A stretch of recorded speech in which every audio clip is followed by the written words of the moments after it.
Hello, welcome to the explanation slash announcement video for the Pokemon Chaos Lock.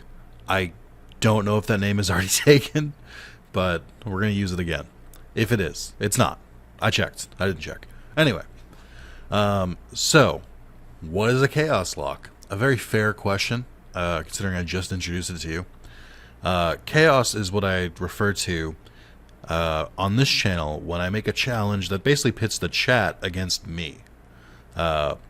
Usually, dueling sides, there'll be chaos or justice.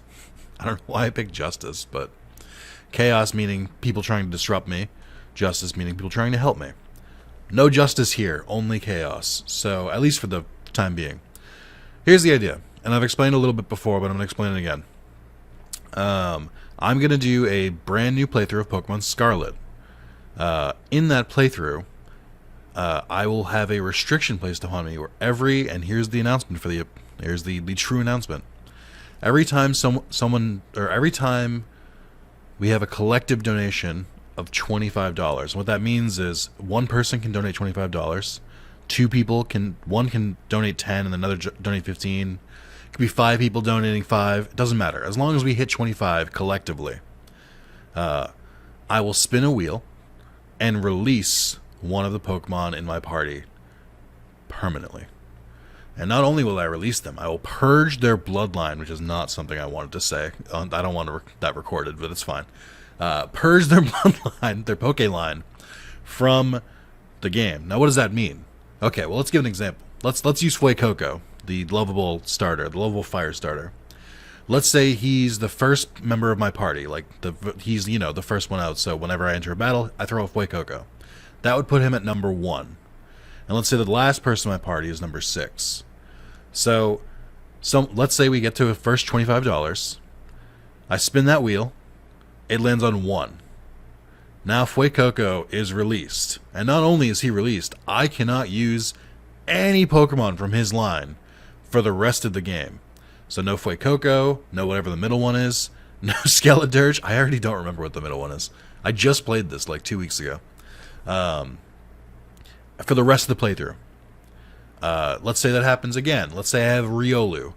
And same deal. It lands on that. Riolu's gone, so's Lucario. For the rest of the playthrough. This obviously means that there's a finite number of Pokemon I can catch. That's true. Meaning that this is the first one of these challenges where it's possible for chat to win. Which I'm terrified by. So, yeah, it's horrifying. So let me give a concrete example here. Alright, so this is more or less what it's going to look like. So we have the Chaos Tracker at the bottom. You may notice it goes to 250. Why is that, Nick? Why does it go to 250? I'll tell you why, person who had a very good question. If we hit 250, then that would mean that we've already released 9, because it would be 25, 50, 75, 100, that's 4 Pokemon, 125, 150, 175, 200, 225, 250. Now, 250 is a special one. So every number up until then, every multiple of 25, we've released a Pokemon, we've spun the wheel. It's been a disaster. I've hated it. You guys have loved it. At 250, regardless of whoever is in the party, doesn't matter. When we hit 250, we skip the wheel and we release all 6 at the same time. A devastating consequence. That means that every $250 donated, cumulative, not just by one person, cumulative, I release 15 Pokemon. And I can't use any of their line for the rest of the game. This is going to be a fucking disaster.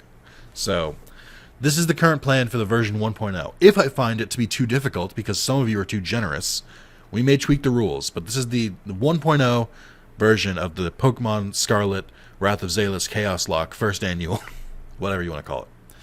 Let me give an example here. So, I can't fill out the Streamlabs changes, so I can't modify the donation thing. Let's pretend we hit 25.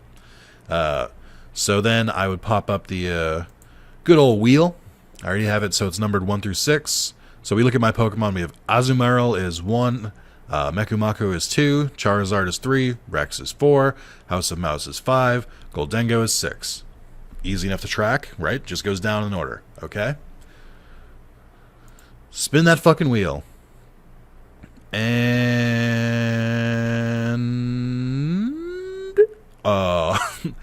so that would mean Goldengo is gone. And then it'll tell you and show the color of the one that is. So even if it's a smaller window, you can still tell what it means. So then the situation I would do here, and this is not, this is my Violet playthrough, so obviously this is not set up appropriately. Instead of, what do you call it? So instead of actually releasing him, I'm going to do something that my girlfriend came up with when I told her this idea, which is I'm going to mark a box the graveyard, and then whoever was the last donation for that Pokemon, actually I think I have to do this first. So whoever was the last donation for that Pokemon, I basically am going to go in, check the summary. There's like a slight delay because I've had this open for a while and it's messing with me. Hold on. So what I'm going to do here, we're going to change the nickname. Let's assume it was me, right? So I would change the nickname to Nick because I was the one who donated that. And then just assume that it's now. I'm not going to, I'm not going to change it now because this is my real playthrough. And then I drop them in the graveyard so that it's a testament to who caused me to lose this Pokemon. Who caused this dire thing. And then that would be it. And then I'd have to backfill from the box. So here's the caveat. Here's like the thing. So those are the rules. I am gonna be so fucking wiggly. I'm gonna try my goddamn hardest within these rules that I've set up to fuck you over, chat. You guys are fucking me over. It's going to go both ways. What I mean by that is, I'm going to tell you right now, and this is going to be a special bonus for whoever watches this video, my opening party, when we start this stream, is going to be filled with garbage Pokemon. Because I know somebody's going to be like, stream started? Fucking, let's drop it. Release them all. And I'll be like, okay. And I'm just going to release garbage Pokemon. Now, so like, I'm going to try and play head games against you guys. So you have to try and get me. Here's some other extra rules to go along with this. So I should also mention this. Just for the sake of brevity, and just to like not have a really boring start to this stream, what I'm going to do is I'm going to play up until you get to the school, you do all the beginner like tutorial stuff. And what I mean by that is like, we'll go through picking the starter. I'm just going to pick Fuecoco again, just because I like him. I could randomize it, but I was like, I don't. I'm going to pre-record it, or I'm not going to be recording this, so who cares? We'll go through that. We'll do all the tutorial stuff with Nimona. We'll walk through the first area. We'll meet Koraidon. We'll go through all the cave, go all the way to the school, and along the way, I'll catch all the Pokemon that you like reasonably can in that first area, or until I get bored. And then, so I'm gonna have a good amount of Pokemon like in my box to start, and the reason for that is if I played the game normally, I would be catching all these Pokemon, so it's not like disingenuous, if that makes sense. It's not like I'm giving myself an advantage. And two, I really want to skip all the beginner like tutorial stuff because it drags on for a bit. It's like an hour or two, and I'd rather just skip past that. So I'm gonna make a hard save after I do that. I'm gonna back it up on a USB. And should I lose this challenge, which I won't because I'm fantastic, then I will reset to that hard save, and we'll start back at like not square one, but like square like two. So yeah, that's the current plan. Two other things about the rules that I kind of want to talk about is if I am in a battle and we pass 25, then right at the end of that battle, like I can't do anything. At the end of that battle, I have to release a Pokemon. So I'm spinning that wheel. I don't get a chance to mess around and everything like that. However, let's say that someone donates like $50. So that's 2 spins. So the way that's going to work is that I have a party of 6. We release it like normal. That's how it works. Excuse me. You'd think I would do a second take. This is already the second take. So the first Pokemon will be released. Now, I will always backfill the party with a Pokemon from the box when a Pokemon is released. Now, what that means is, let's say someone just donated the 25. Immediately before I do anything else, House of Mouse is gone. He's gone for good. I'm going to throw another Pokemon into the party. That's the first step. So now, let's say someone donates 50. Okay? So this is the new one. Someone donates 50. We're going to spin again.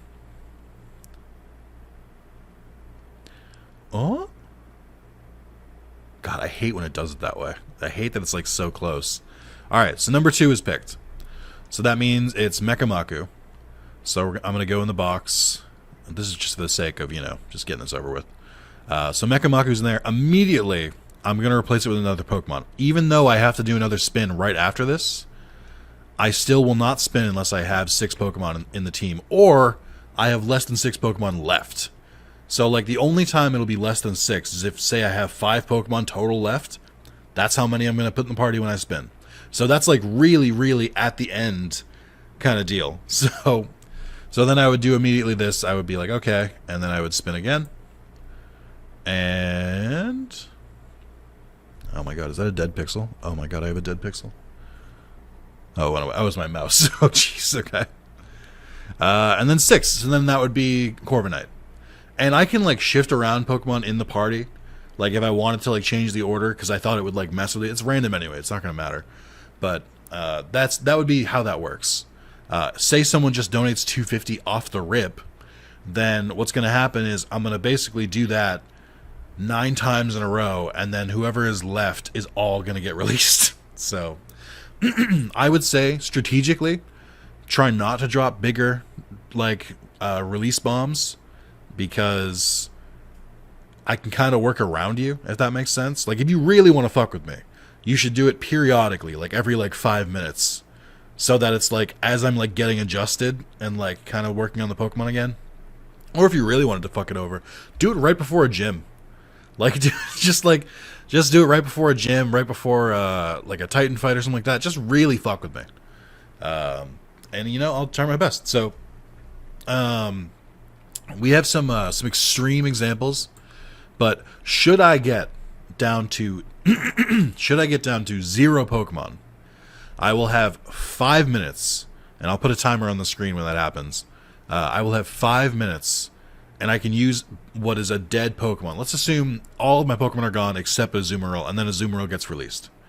I'll have 5 minutes, and I will have to run and catch a Pokemon that not only I haven't caught, but is not one of the Pokemon from a, like, line of a Pokemon that have already been released.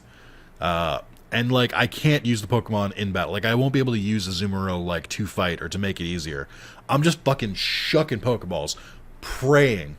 And honestly, even if I catch it, it's just another 25, and then I'm right back down. So that's a scenario where it's like we're getting danger mode, where it's like I'm about to lose the run. And if I lose, and chat wins, and you guys win the first one. So I think that was a lot of explanation. It's a lot simpler than I made it seem, but I wanted to cover even, like, the weirdest scenarios, because I know they're going to come up. If you guys have any questions about this, feel free to ask in the comments, and I can clarify. But the general idea is that every $25, I release a Pokemon from the party randomly through the fantastic wheel. And I cannot catch any Pokemon in that line again. So if I release a Azumarill, then I can't use Azurill or Marill or Azumarill. If I hit 250, which is basically if we hit that mark 10 times, then at the 10th one, all of them are gone. And we'll go from there. I don't know how long the first one's going to take. I have a feeling, guys. Now, obviously, I would never lose because I'm the perfect player, just in all video games. If I did lose that first one, it would probably be kind of quick. And I would reload that save, and then we would just fucking hit the ground running and go again.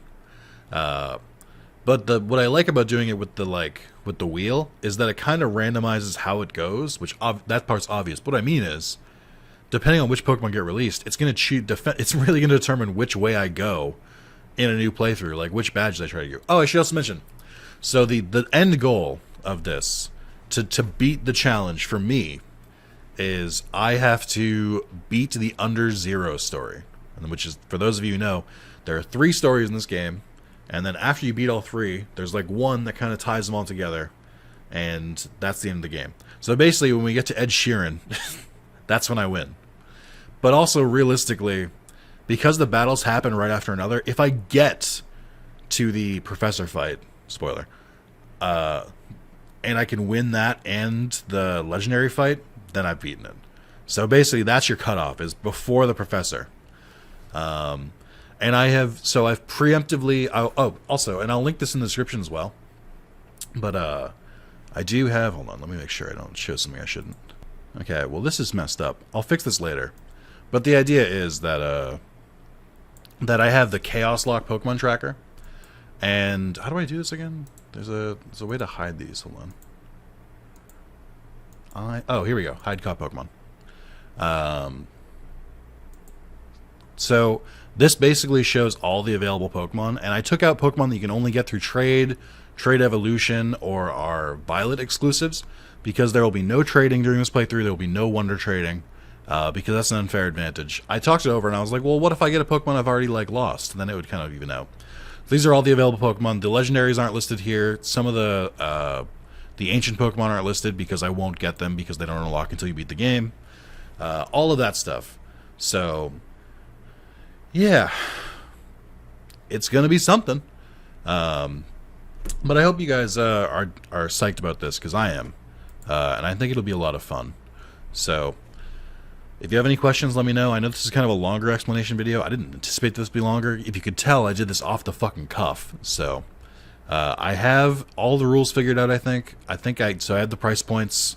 25 for one release, 250 for the big release. That should be good. What do you, if you guys have any suggestions, anything like that?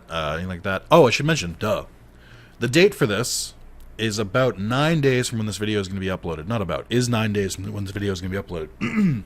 December 20th, which is, drumroll, my birthday, my 30th birthday. Oh, I'm so old. Ugh.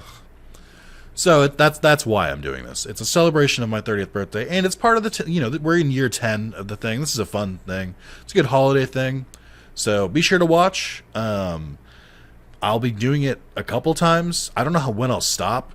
I'm not going to keep going till I win. I'm sure I'll take breaks. But I'll probably do it a lot during the holiday season. So, tune in. And let me know what you guys think, and I will see you guys soon. This isn't the final overlay, by the way. This is kind of dirty, where it's the wheel is covering some of the Pokemon, the Chaos Tracker's a little there, my webcam. Well, I'll figure out how this looks, but just a general idea. I'm not going to always show the wheel, because that would be silly, because I don't need to. But thank you guys. I look forward to doing this. I will keep uploading normal videos in the meantime before that, and we'll see what happens. Thank you guys, and goodbye.